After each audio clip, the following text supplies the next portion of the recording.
আমরা নিরামিষের দিন শুধু শুধুই ভাবি যে কি রান্না করব। আসলে কিন্তু নিরামিষ অনেক রেসিপিই আছে, তাদের মধ্যে একটা হলো কলার মোচা। তাই আজকে আমি তোমাদের করে দেখাবো নিরামিষ কিন্তু সুস্বাদু কলার মোচা।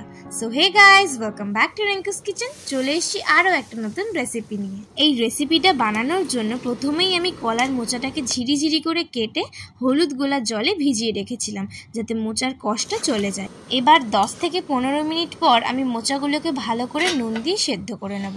আমি এখানে ঢাকা দিয়ে সেদ্ধ করছি যাতে তাড়াতাড়ি সেদ্ধ হয়ে যায়। এবার 10 থেকে 15 মিনিট পর যখন মোচাটা ভালোভাবে সেদ্ধ হয়ে যাবে, আমি মোচার থেকে জলটা ঝরিয়ে নেব। তারপর কড়াইতে দিয়ে দেবো সর্ষের তেল। তেলটা গরম হয়ে আসলে আমি এর মধ্যে প্রথমে নারকেলটাকে ভেজে নেব। এই নারকেলটা অ্যাড করার জন্য কিন্তু মোচার টেস্টটা দ্বিগুণ বেড়ে যায়। তো তোমরা দেখতেই পাচ্ছ আমি লাল লাল করে নারকেলটা ভেজে নিয়েছি। তারপর ওই তেলের মধ্যে ভেজে নেব আলু।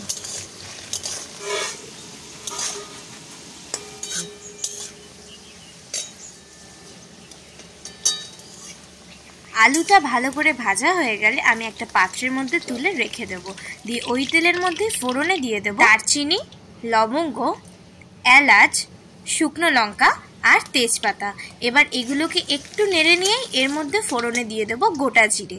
জিরেটা এখানে সবার শেষে ব্যবহার করছি, যাতে জিরেটা একটু পুড়ে না যায়। তারপর এই মশলাগুলোর ফ্লেভারটা চলে আসলে এর মধ্যে দিয়ে দেবো আগের থেকে কেটে রাখা টমেটো, আর তার সাথে দিয়ে দেবো পরিমাণ মতো নুন, যাতে টমেটোটা তাড়াতাড়ি সেদ্ধ হয়ে যায়। 1 থেকে 1.5 মিনিট পর যখন টমেটোটা ভালোভাবে সেদ্ধ হয়ে যাবে, ঠিক এই স্টেপে আমি দিয়ে দেবো আদা বাটা।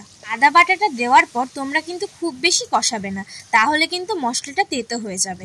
তারপরেই এর মধ্যে দিয়ে দেবো হলুদ গুঁড়ো, ধনে গুঁড়ো, জিরে গুঁড়ো আর দিয়ে দেবো লঙ্কার গুঁড়ো। দিয়ে আবারও মশলাগুলোকে একটু ভালো করে কষিয়ে নেব। মশলাগুলো একটু কষিয়ে নেওয়ার পর এর মধ্যে দিয়ে দেবো পরিমাণ মতন চিনি। দিয়ে আবারও একটু মশলার সাথে ভালো করে মিশিয়ে নেব। ফাইনালি মশলাটা যখন একদম রেডি হয়ে যাবে, ঠিক এই স্টেপে আমি এর মধ্যে দিয়ে দেবো আগের থেকে সেদ্ধ করে রাখা মোচা। দিয়ে মশলার সাথে ভালো করে একটু মিশিয়ে নেব। আচ্ছা, এখানে একটা কথা বলি, আমি কিন্তু তোমাদের আর আলাদা করে সব পরিমাণগুলো বললাম না, কারণ সব পরিমাণগুলো ভিডিওতে আমি লিখিয়ে দিয়েছি। তোমরা একটু কষ্ট করে চেক করে নিও। এদিকে ঢাকনাটা খুলেই তোমাদের দেখিয়ে দিই, মোচাটা কিন্তু অনেকটাই কমে এসছে আর অনেকটা জলও ছেড়েছে। ঠিক এই স্টেপে আমি দিয়ে দেবো আগের থেকে ভেজে রাখা আলু। দিয়ে আলুটা মোচার সাথে ভালো করে একটু মিশিয়ে নেব। তারপরেই এর মধ্যে দিয়ে দেবো আগের থেকে ভেজে রাখা নারকেল আর কয়েকটা কাঁচা লঙ্কা।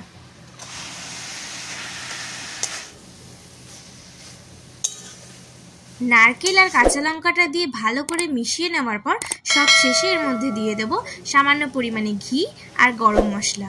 এবার সব কিছুকে ভালো করে একটু মিশিয়ে নিলেই ব্যাস, নিরামিষ কলার মোচা কিন্তু একদম রেডি। আশা করি তোমাদের এই পুরো প্রসেসটা বুঝতে কোনো অসুবিধা হয়নি।